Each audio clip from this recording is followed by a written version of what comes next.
검찰은 12.3 비상계엄 선포는 내란이 맞다고 결론 내렸습니다.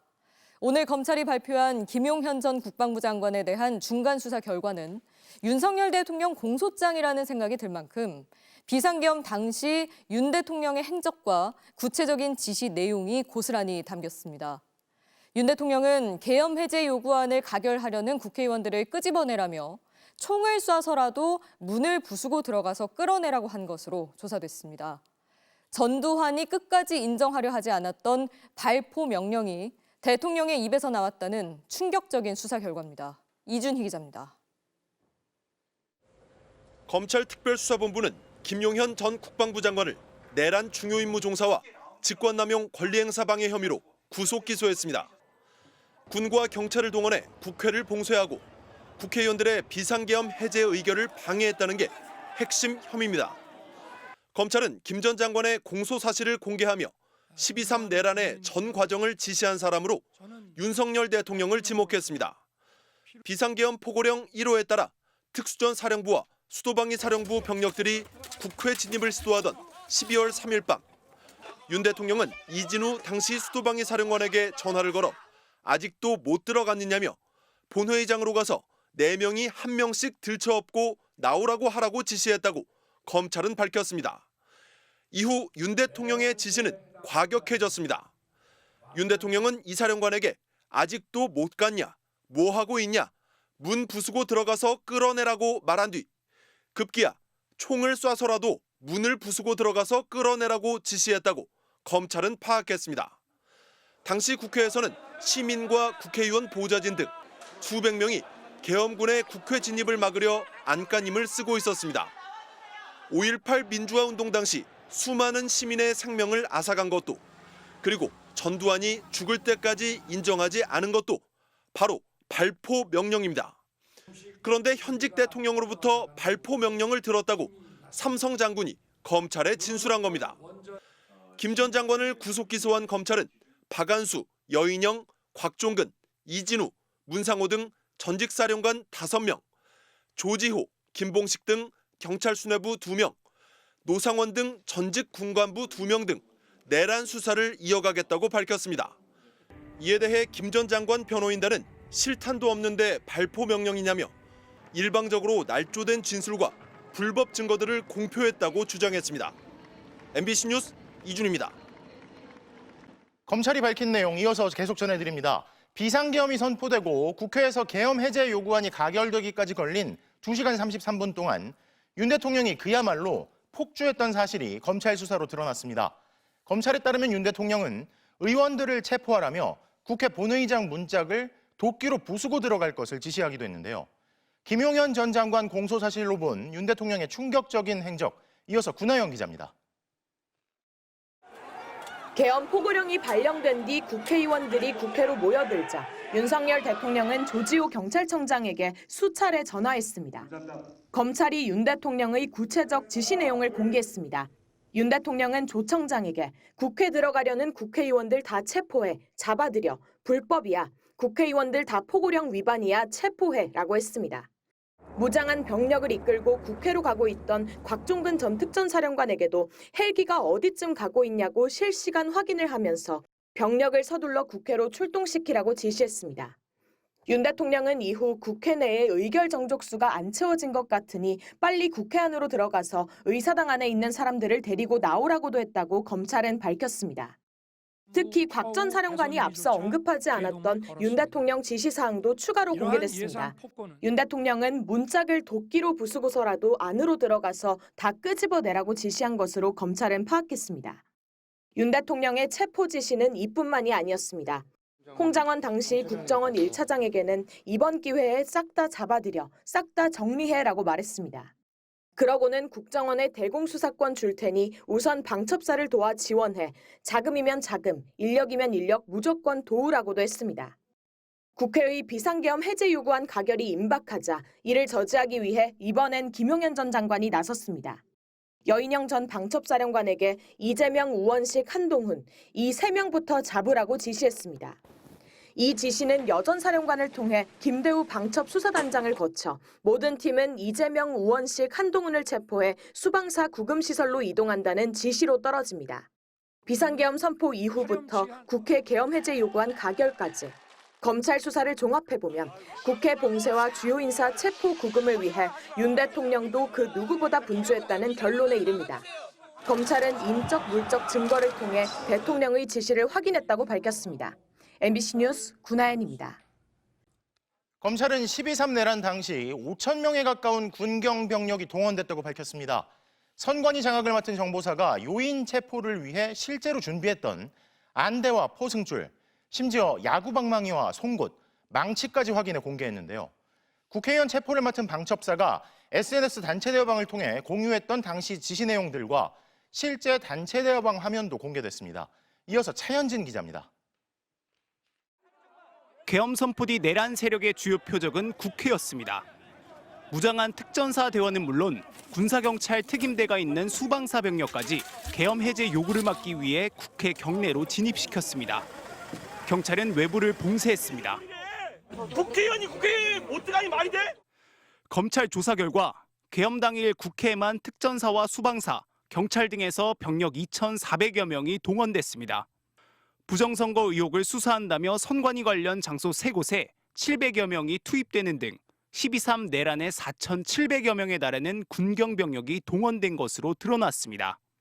검찰은 또 국회의원 등 주요 인사 체포를 맡은 방첩사령부가 계엄 선포 뒤 SNS 대화방을 통해 정보를 공유하며 일사불란하게 움직인 정황도 포착했습니다. 지난 4일 새벽 방첩사 출동조가 개설한 SNS 단체 대화방. 계엄 해제 요구안 가결이 임박하자 기존 임무가 부여된 구금 인원을 전면 취소하고 모든 팀은 우원식, 이재명, 한동훈을 먼저 체포해 구금시설로 이동하라는 지시가 떨어집니다. 포승줄과 수갑을 이용하라는 구체적인 방법까지 알려줍니다. 경찰 지원 인력의 명단도 공유하고 집결지도 대화방을 통해 공지합니다. 사진과 함께 시위 인파가 많다며 국회 현장 상황을 보고하기도 합니다. 검찰은 선관위 직원 체포 임무를 맡았던 정보사 출동조가 준비했던 각종 도구들도 공개했습니다. 손발에 묶는 케이블 타이와 포승줄, 눈을 가리기 위한 안대, 그리고 어디에 쓰려고 한 건지 모를 송곳과 망치, 야구방망이까지 준비했던 것으로 드러났습니다. 이들은 선관위 직원 30여 명을 포승줄 등으로 묶고 얼굴에 복면을 씌운 뒤 수방사 비원 벙커로 이송하라는 지시를 받은 것으로 파악됐습니다. MBC 뉴스 차현진입니다.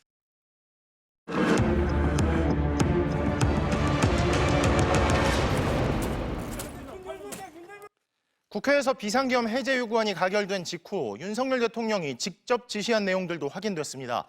검찰에 따르면 윤 대통령은 국회가 가결시켰더라도 내가 2번, 3번 계엄령을 선포하면 된다며 의원들을 국회에서 끌어내라고 지시했다는데요. 심지어는 내가 계엄 선포 전에 병력을 미리 움직여야 한다고 했는데도 다들 반대해서 국회 장악을 못했다며 격노했다고 합니다. 조희영 기자입니다. 비상계엄이 선포된 지 2시간 반 만에 국회는 계엄 해제 요구안을 의결했습니다. 하지만 윤석열 대통령의 계엄에 대한 의지는 꺾이지 않았습니다.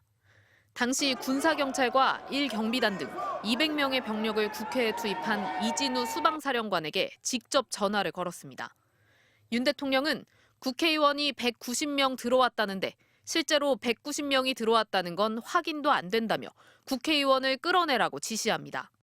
또 그러니까 내가 계엄 선포되기 전에 병력을 움직여야 한다고 했는데 다들 반대해서 이렇게 됐다고 울분을 터뜨리고는 해제됐다 하더라도 내가 2번, 3번 계엄령을 선포하면 되는 거니까 계속 진행해라고 말합니다. 김용현 당시 국방장관도 이 사령관에게 수시로 전화해 왜 안 되냐, 왜 못 들어가냐며 대통령 지시를 이행하라고 명령했습니다. 이진우 사령관은 이 때문에 1경비단장에게 전화해 본청 내부로 진입해 의원들을 끌어내라, 본청 내부에 진입한 특전사를 지원하라고 지시했습니다. 검찰 조사에서 드러난 윤 대통령 발언은 2차, 3차 계엄도 불사하려 했다는 것으로 계엄 해제 의결 직후 병력을 철수했다는 대국민 담화 내용과는 정면으로 배치됩니다. 실제로 국회의 계엄 해제 의결이 있자 국방부 청사에 있던 국방장관을 제 사무실로 오게 하여 즉각적인 병력 철수를 지시하였습니다. 검찰은 김용현 장관이 계엄 해제 발표 1시간 전인 4일 새벽 3시 반 합참 벙커에서 개최한 주요 지휘관 회의 녹취도 일부 공개했습니다. 김 장관은 군이 통수권자인 대통령의 명을 받들어 임무를 수행했다며 중과 부적으로 우리가 원하는 결과가 되진 않았지만 우리의 할 바를 다 했다고 생각한다고 말했습니다.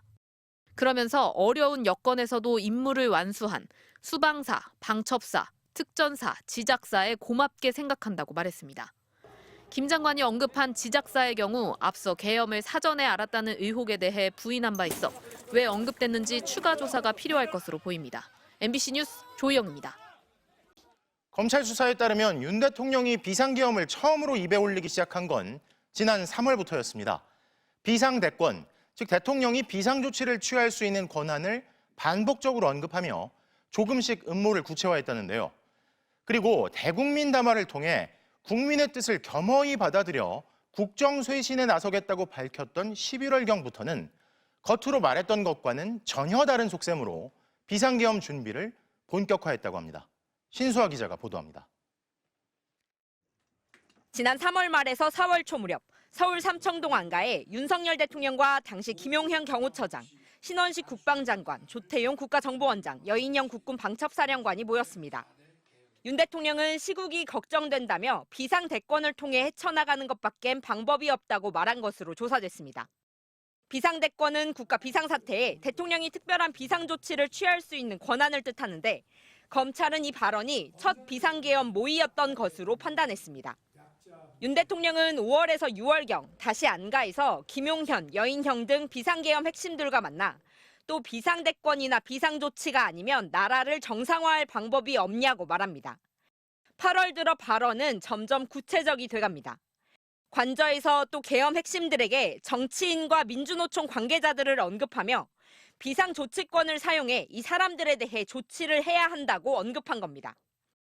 김용현 경호처장이 국방장관으로 옮긴 뒤 10월 1일 국군의 날엔 관저에서 계엄에 참여한 주요 사령관들까지 함께 모여 언론, 방송계, 노동계의 좌익 세력을 얘기하며 다시 비상대권 얘기를 나눴습니다. 검찰은 11월부터 비상계엄의 실질적인 준비가 진행된 것으로 판단했습니다.